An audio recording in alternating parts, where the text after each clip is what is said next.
Magandang araw sa lahat. For today's video ay titingnan natin kung bakit ayaw na gumana ang water pump sa wiper ni Blue.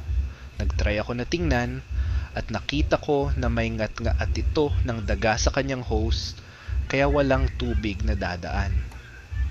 Nagtanong ako sa mga mekaniko kung magkaano ang gagastusin at ang sabi is nasa 1,000 hanggang 1,500 libor at materyales.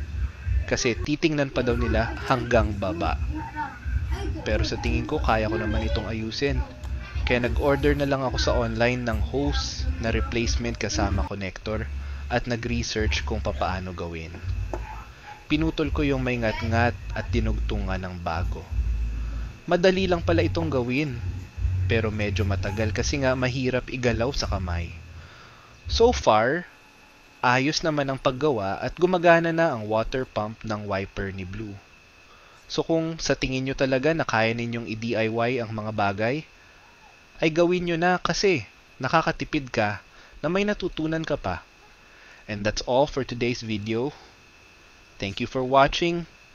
Please like and follow for more.